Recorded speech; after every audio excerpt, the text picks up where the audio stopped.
Right. Decop. And I'm going to do a little reading.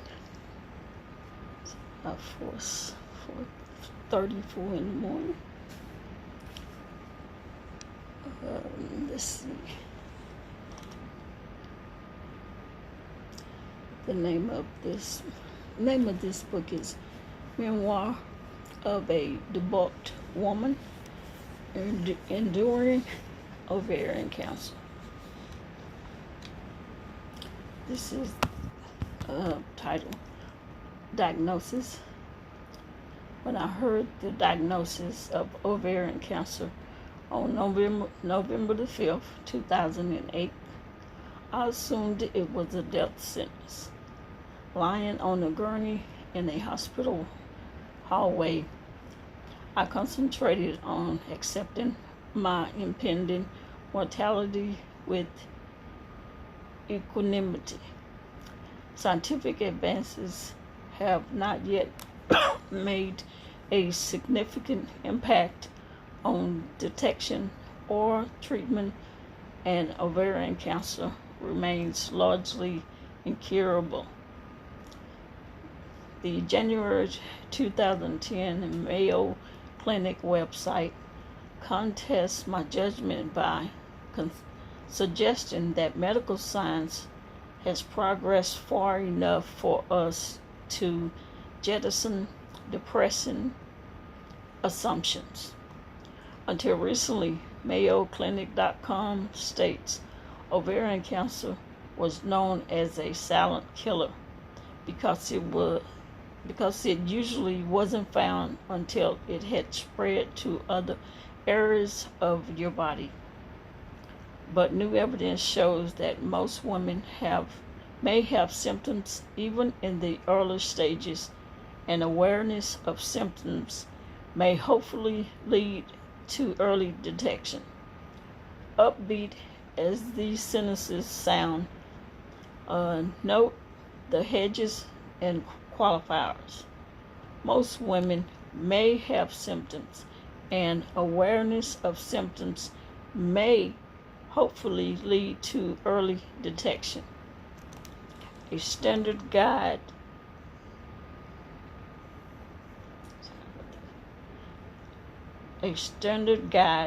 to ovarian cancer, produced by Johns Hopkins University Hospital, opens with related but different assurance, namely that the informed patient reader will be quite comfortable with the language of the disease as well as the treatment philosophies.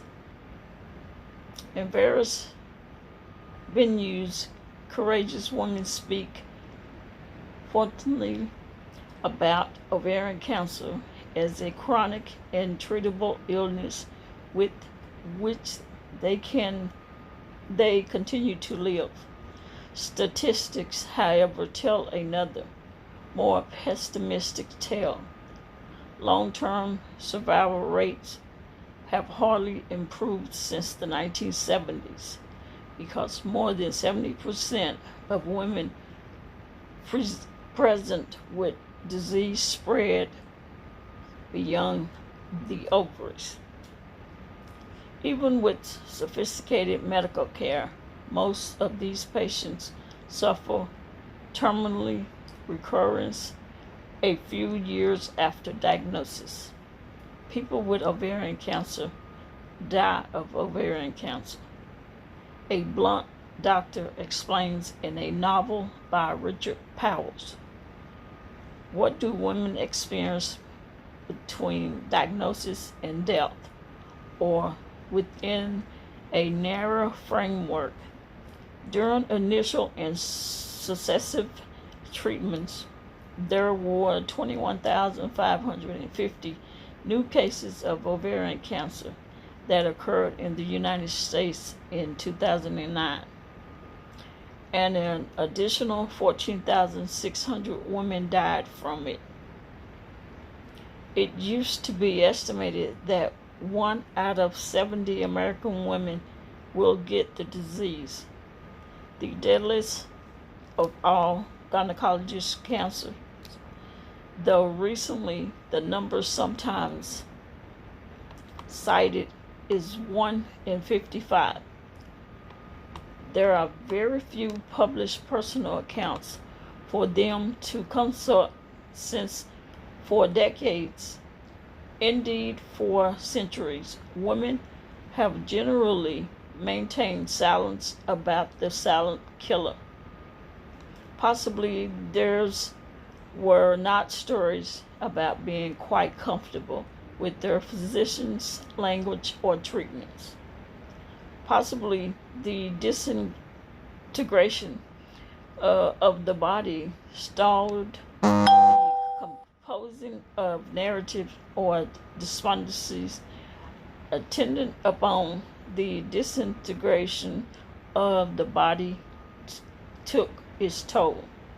Soon after the diagnosis, I realized that my quirky responses and encounters could not possibly convey the tribulations of all the very situated women who struggle to endure between diagnosis and death.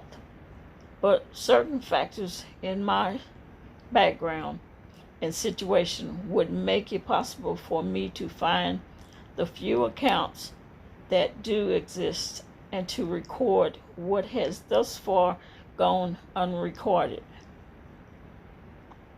I have frequently in the past set out to investigate matters that I wanted to write about. So I began to inquire into the disease and to write about it and its medical treatment. Even at the moment of diagnosis, my age, family history, and scholarly habits helped me to accept the disease and then to describe subsequent medical responses.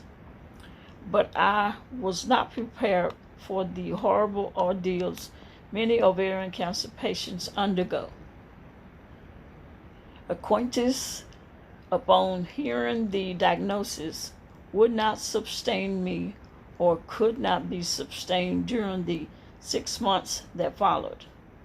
Resolute acceptance tangled with dismay, snarled with depression as I descended into deeper circles of the inferior, in which I suffered less from the disease, more from grotesque surgeries and procedures performed by the most enlightened and proficient practitioners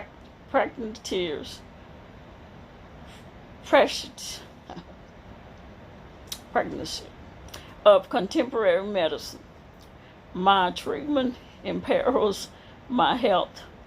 The main character in Margaret Edison's play, Wit, exclaims about protocols that damage the patient's capacity to confront mortal illness with equanimity.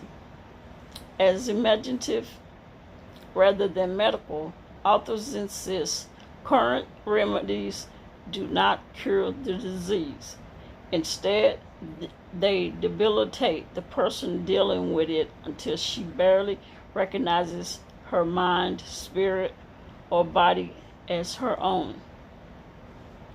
Enduring ovarian cancer mirrors patients and treatments more patently hideous than the symptoms originally produced by the disease.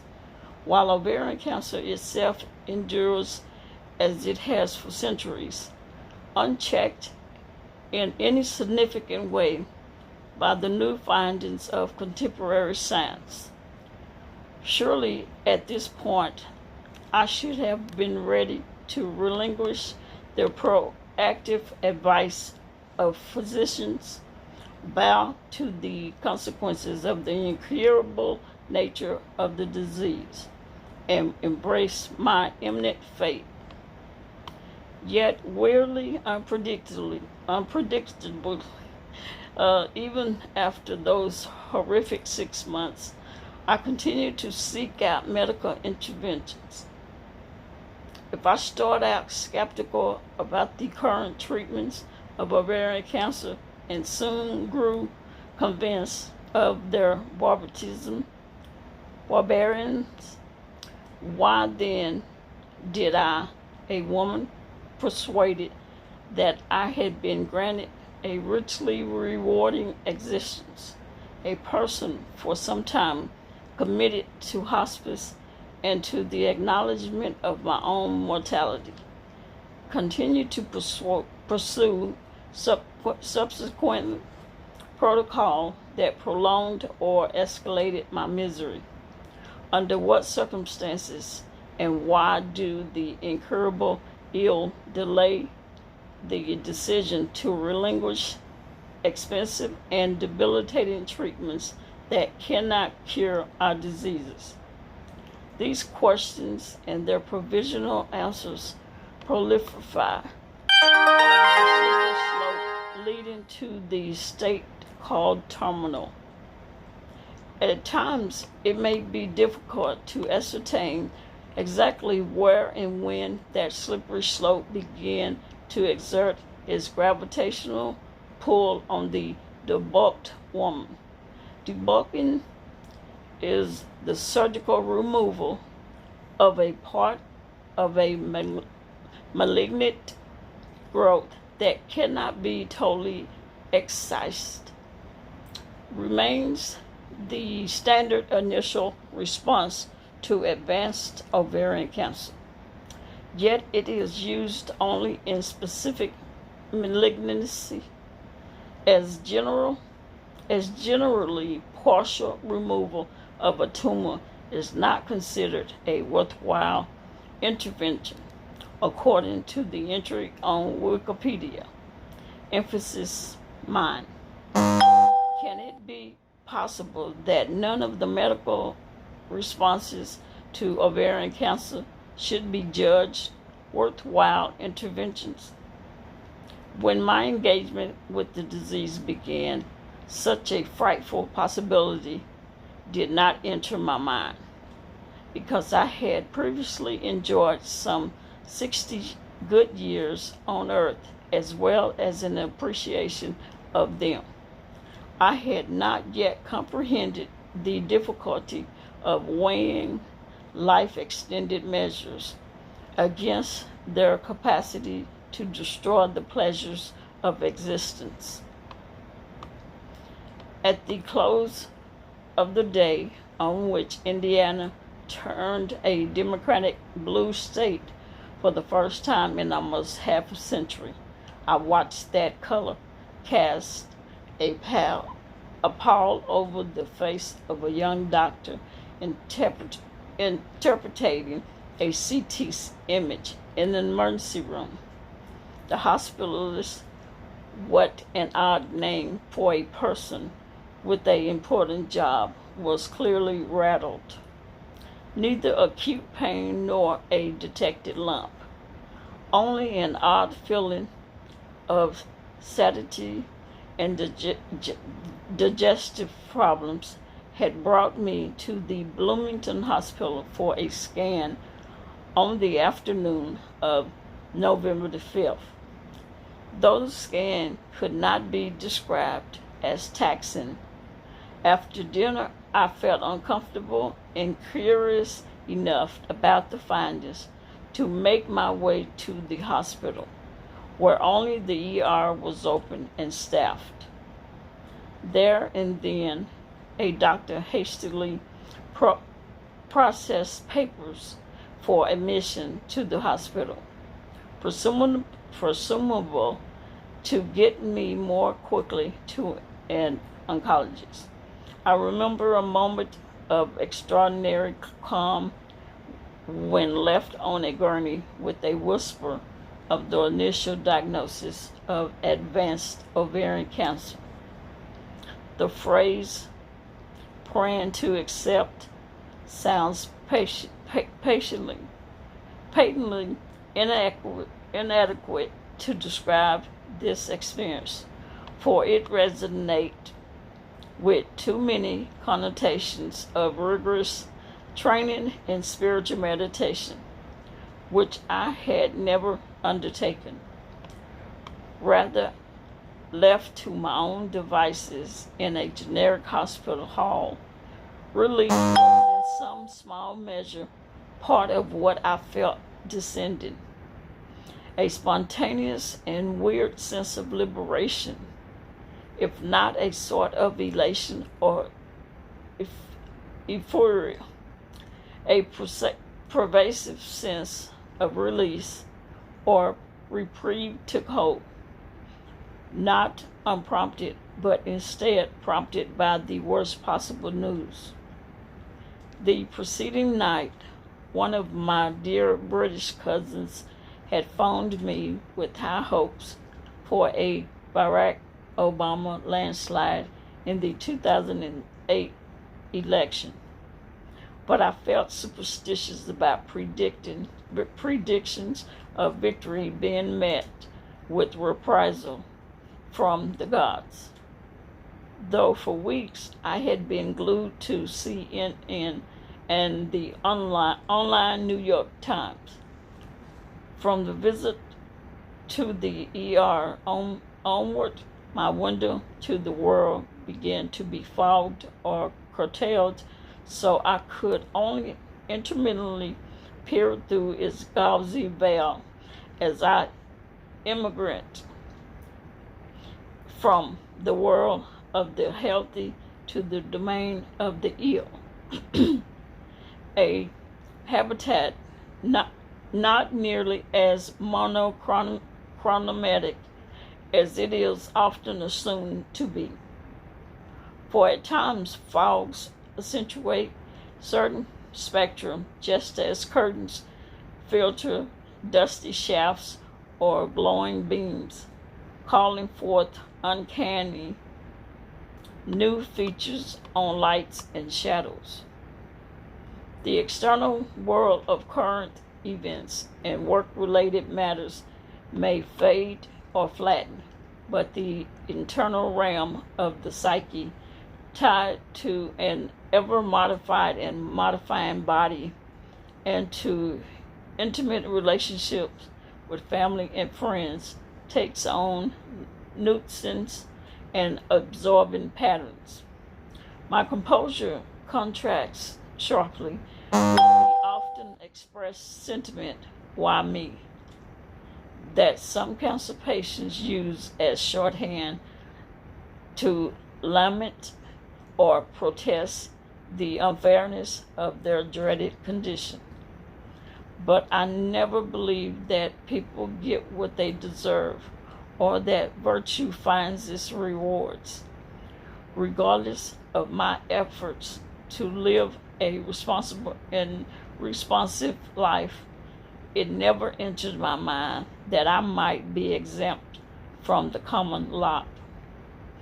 I have known many young and old people with cancer whose plight convinced me that it could strike anyone, anywhere, anytime. Given the high incidence of cancer, not in my family or my family history, but in my wider circle of acquaintances, why not me? Might have been a more predictable question, though the language designated person with cancer remains inadequate, such as victims, patients, and survivors know that cancer just happens to happen, whether because of genetics, lifestyle, diet, aging, or a radically compromised environment. I had always agreed with many others who argue about illness that one should never, or only under highly circumscribed condition, blame the victim. One should refrain from attributing the cause of the disease to the diseased. Still, It is far, it is a far stretch from such righteousness contentions about proper public discourses on the one hand to a pervasive private feeling of tranquility about the revelation of one's own cancer on the other. The author of a book entitled Beating Ovarian Cancer empathetically opens one chapter with the assertion, I don't care what type of cancer you have. When you receive that diagnosis, it is devastating news. A diagnosis of cancer is just about the worst thing that can happen to anyone. Innumerable writers about breast cancer agree. How and why does my response fall outside this chorus of indignant distress? And what does my curious sense of relief or release mean, given such a ruinous diagnosis? For some time, maybe a decade or so, I had felt myself to be immobilized, even tormented, in a double bind, watching the wretched aging process of my increasingly incapacitated 93-year-old mother had filled me with revulsion at the physical humiliation and pettiness of old age. During the handful of years after I moved my mother to an assisted care facility in my hometown, first to an independent apartment, later to a wait a minute, I lost my spot. Okay. First to an independent apartment, later to a room in the grotesquely named Health Pavilion. I was horrified by the narrowing perimeter of her interests, which, quite understandably, ricocheted back to the pains in her hands and her back, digestive and imbalanced tribulation, tooth and bridge decay, hair and memory loss, the inability to open a jar, to use a key, to button a shirt, or to wipe herself. Though my mother displayed courage and fortitude, self-absorption threatened to become her default position. Yet, were there any alternatives to the ferocious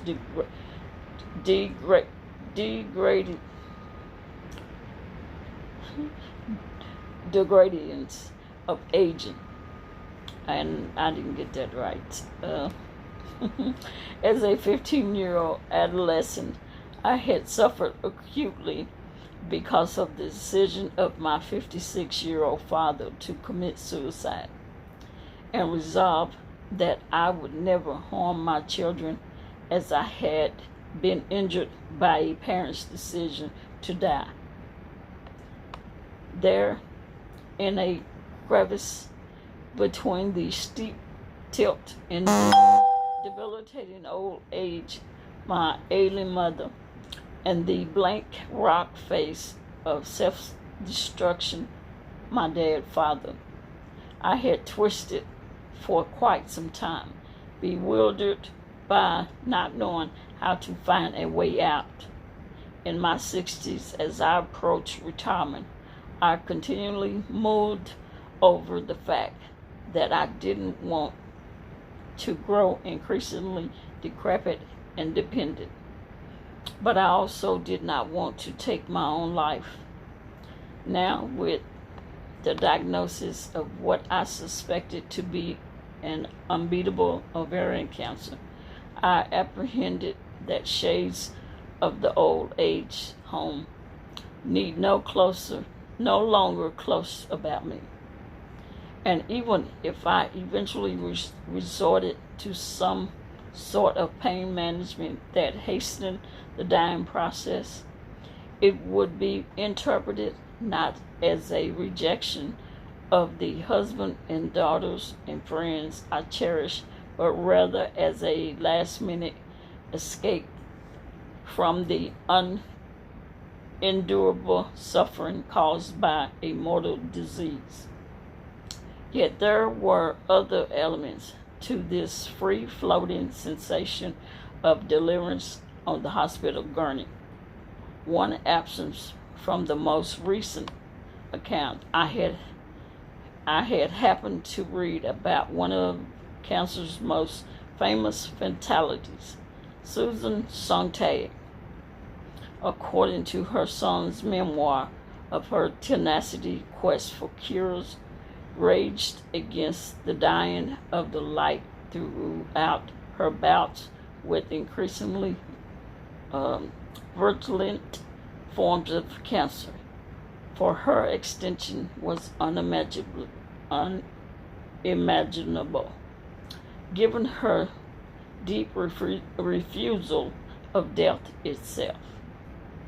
An idol of mine, I especially profited from Sontag's illness as metaphor.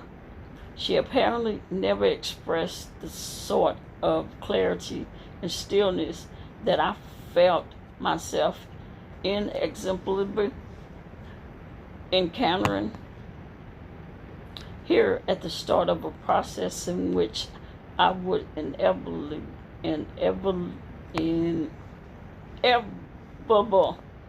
have to follow her footsteps through surgery, chemotherapy, weakness, nausea, and all the rest. The unwilled surfacing of this moment of calm seemed astonishing, unexpected, and brief as it was. I wanted somehow to bank on it, to find in it some resource to draw upon through all the hardship to come. If I was blessed, it was not through a conviction of personal salvation, as in those accounts of people who credit God or Jesus for pulling them through. Nor was my experience an equanimity, an instance of cheerful positive thinking about cancer as a grueling but life-enhancing learning experience. First, I had no illusion about being pulled through or back to life or health. I realized that there is no cure for most cases of advanced ovarian cancer. Second, I had no conventional religious faith to speak of, though throughout my life I have clung to a paramount importance of everyday ethics that inspires my secular Jews, and though in more recent years my academic engagement with the New Testament has taught me to cherish the sayings and deeds of Jesus along with those of his apostles. If not hope in physical recovery or spiritual rebirth, then what were the origins of this curiously lambent sense of composure? We all live our lives intermittently wondering what will take us out, whether it be sooner or later, what disease or accident, what nature or political catastrophe will carry us out of the existence we know without knowing where, when, how, and why it will end. All of us acknowledge that we will die, but we don't have a clue what we will die of. I still did not know the when, but I now could intuit some of the how, some of the why, and some of the where. Although unanticipated, The diagnosis clicked with the vague, if inconsensual, symptoms that had led to the CT scan. Knowledge clenched or confirmed always feels like a coin falling into the right slot, a ball landing in a basket, a peg knocked into its proper hole. I recognized, I believed what would kill me, that there is pleasure even in such painful knowledge may seem perverse. However, the mind and the spirit are subtle and mobile faculties, based not on my account of symptoms, but on an image from a scan I would never see. The diagnosis of the disease, as well as the impending mortality I attributed to it, stunned me. But I believed that its progress would save my daughters and my husband from the trauma of my unexpected death, from the clinical depression of pathological bereavement, the shock of a sudden death. Joan Didion attests, is obliterated, dislocating to both body and mind. True, I had always hoped that I would be struck down instantaneously like a relative who was found dead in her seat after a performance of 80 by ushers cleaning up the Metropolitan Opera House. But she, a widow with no children, was quite elderly. Should I, in the first half of my 60s, have killed over while teaching or preparing supper or attending a concert? There is no doubt in my mind that my daughters, and perhaps also my husband, would have been plunged into that master of grief that has rendered survivors guilt-ridden with the suspicion I did it, I am responsible, or prostrate, inconsolable, crazy with loss, unable to comprehend fully the irreversibility of death. Besides the welcome of sufficient warning time, I could draft my own obituary, were I flirtatious enough to want to. I gave thanks for not leaving behind defenseless babies or children. I was old enough at 63 to have acquired my share of wrinkles, gray hair, and the comprehension that my case was not tragic, not the tragedy, for instance, of a young woman robbed of her maturity. Should my daughters be diagnosed with such a disease in their early 30s, that would be devastating news. Just about the worst thing that could possibly happen. With my two girls healthy and grown, and most of my scholarly and pedagogic work done, I could hardly rail against the injustice of my fate. Of course, I understand, even then, that cancer metastasizes, but at the moment following diagnosis, ovarian cancer seemed like a dying. I could live with for a while without too much embarrassment about the body parts people would be envisioning when they thought or spoke about me. Silly and wrong-headed as that notion turned out to be, it played a part in my apprehension at the onset of this disease, or at my belated awareness of its onset. I felt nothing but admiration for the few women I knew or knew of who had dealt with the disease. How perverse or irrationally to mull over role models at this moment on the gurney.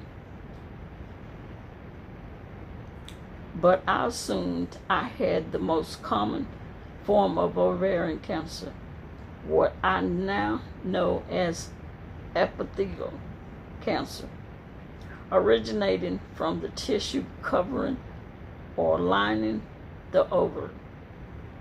And I did conjure up a cohort. A dear friend of mine, Alenica Johnston, died courageously seeking high and low for treatment of her ovarian cancer. Given her faculty for languages, she spoke Romanian, French, Spanish, and English fluently. And her regal beauty, she looked a bit like Princess Diana. Lenica felt like a comfort in my mind.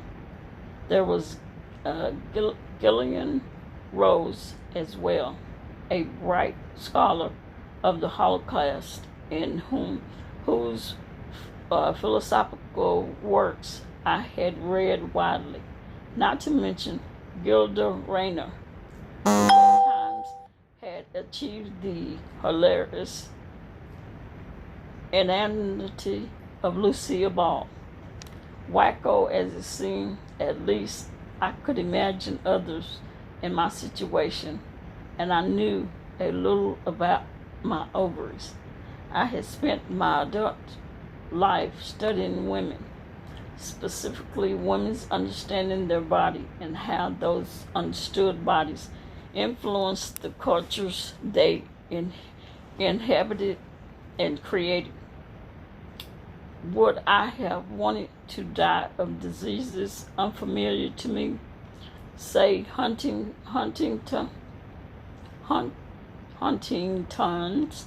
or Lou Gehrig's disease?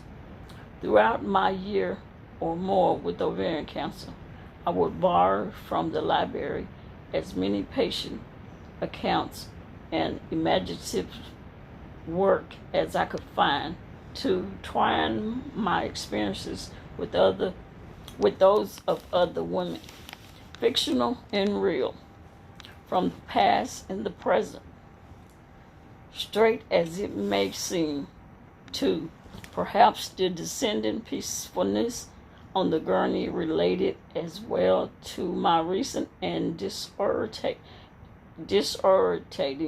inability to come up with a new book project. Had I perhaps completed the intellectual trajectory upon which I had interject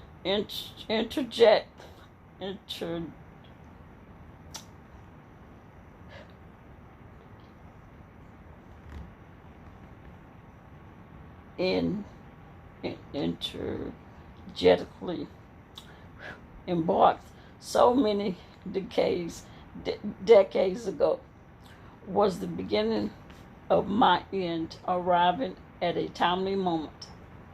My collaborative work on women's literature with Sandra Gilbert, a dwindling into producing edited anthologies that were voluminous and useful, but certainly not pioneering in the now established field of gender studies.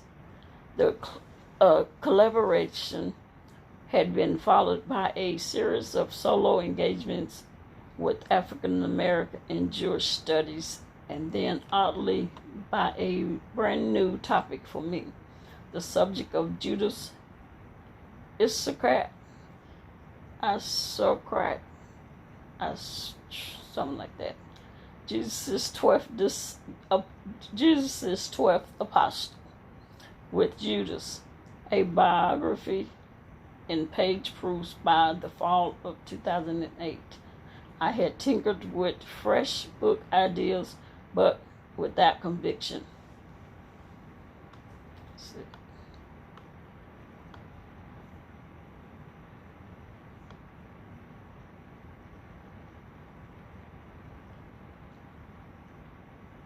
I felt that my body had been betrayed or had betrayed me, but I could not comprehend why or when or exactly how a malevolent presence had trespassed into the core of my being.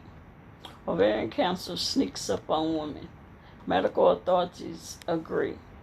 Its progress is often described as insidious, a clinical term that means gradual, undetectable, harmful, but also an ethical term that means treacherous,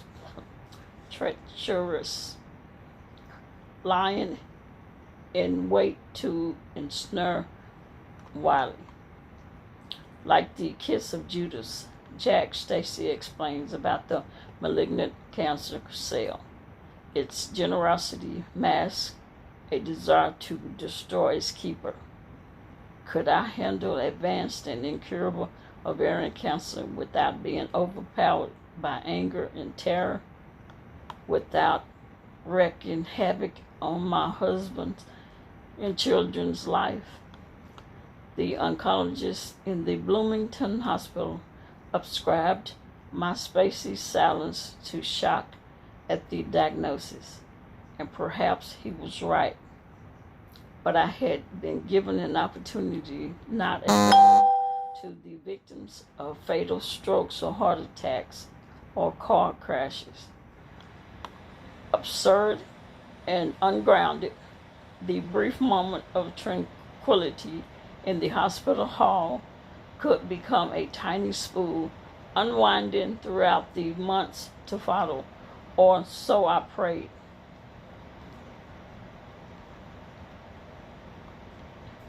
Hidden or lost and then found again. Its thread, I hoped, would provide me a way to think about ovarian cancer, its treatment, its effect on my marriage and family, my friends and professional commitments, and ultimately my imminent dying, because the diagnosis furnished an indeterminate time period denied those killed instantaneously by domestic violence or natural disasters or political repression.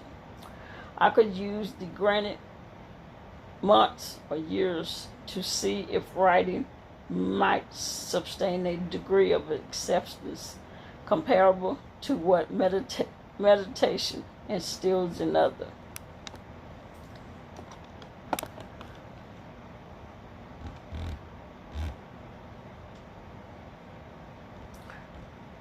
We have come a long way in the treatment of ovarian disease, or have we? In 1998, one contributor to Ovarian Cancer Journeys recounted she heard a doctor at a nationwide conference declare few ovarian cancer activists existed because women did not live long enough to become activists. Over the next decade, there has been little improvement in survival rates. Put another way, unlike early detection, breast or testicle, colon or prostate cancer, most ovarian cancer cases cannot be cured because they are not discovered before the disease has evolved into its third or fourth stages. Ovarian cancer kills more women than all other gynecology cancers combined.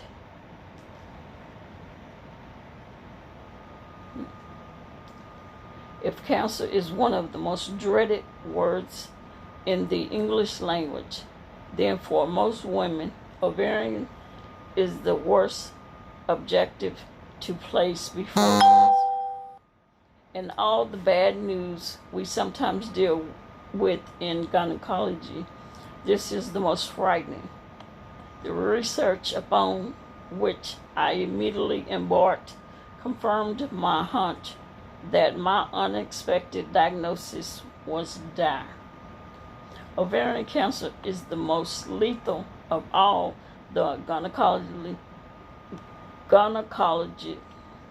malignancies. Doctors Mary L. Dissis and Paul Ravikin state, but little is known about the pathologic classification or genetic progression of the disease.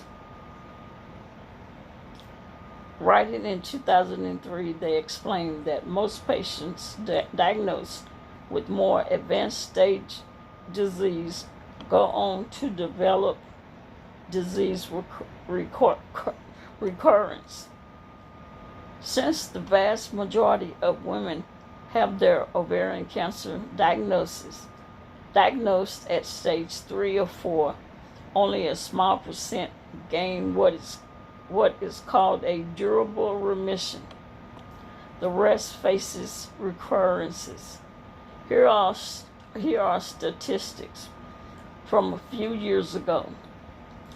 Of the 22,210 American women predicted to be affected in 2005, likely 75% will be diagnosed in advanced stages, and mortality will exceed 16,000. When discerned in stages 3 and 4, the overall median survival is 25 to 30 months. Chris Bleddy states in a 2008 publication.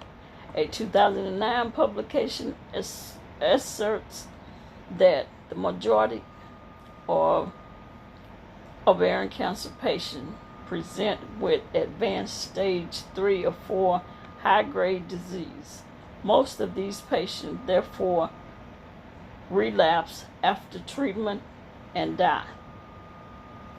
It is because warning signs and detection devices fail to reveal the early onset of most ovarian cancers. That the diagnosis sounds like a death sentence.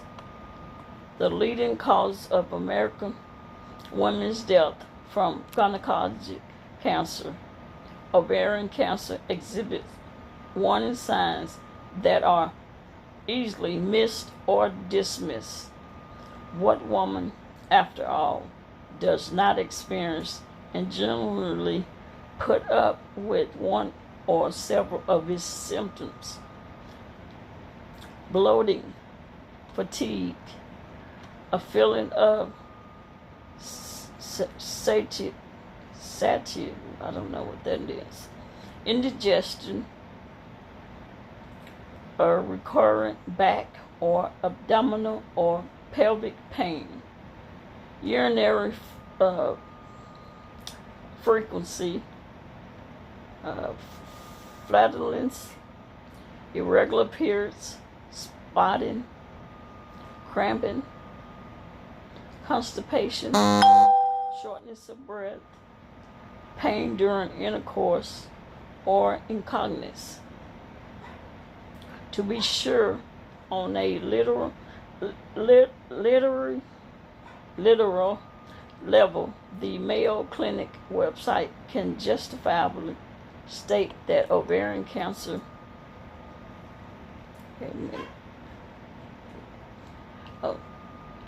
that women with ovarian cancer do have symptoms, in contrast to what is stated in most textbooks and taught in most medical schools.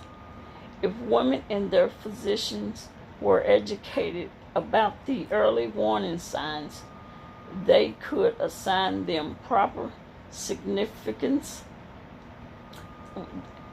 Were educated about early warning signs, they could assign them proper significance and receive more effective treatment. Ovarian cancer can be cured when it presents in its early stages. One aim of the conclusion of the next chapter is to clarify to the common reader when and how to assign warning signs proper significance at early onset. However, and this is a big however, it is not easy to do so. There are good reasons why ovarian cancer has historically been labeled a silent killer, and for many women, it remains a silent killer. And I guess I did make it through. Whew, that was rough. I do hope this reading here was quite hard to read with all the big words that I stumbled through. Hopefully it makes sense, that you can take what you can from the reading. Like I said, it's called Memoir of a Debulked Woman Enduring Ovarian Cancer. And debulking, I think, is when they go in and take out the cancer cells. So I hope this wasn't too rough. Everybody's not going to be able to sit and listen to this whole thing, because reading it was a little difficult with me trying to pronounce all of those words and understand what I was reading. But basically, it's basically the same thing that I've been reading in the Torch book. It just tell you this person's memoir. This is how she decided to write hers. So I hope it's not too difficult for some of the people. I know for some of the women, they ain't gonna be able to. Y'all won't be able to sit there and listen to me reading this. But hopefully, for those that it's important to them, it may take you, a couple of days, 3 days to read a little, and then, come back and read it, and come back and read it till you finish it. But like I said, I'm sorry that it was so long, and more so kind of dry. But it is what it is. You get the point. It serves a purpose. Knowledge is power. So, all right. I do appreciate and appreciate those that do take time out of their schedule and sit and listen to it. But for those that can't, well, all right. I'm out of here. It's 5:28 and I haven't gone to bed yet. But, all right. Thank y'all. I appreciate it.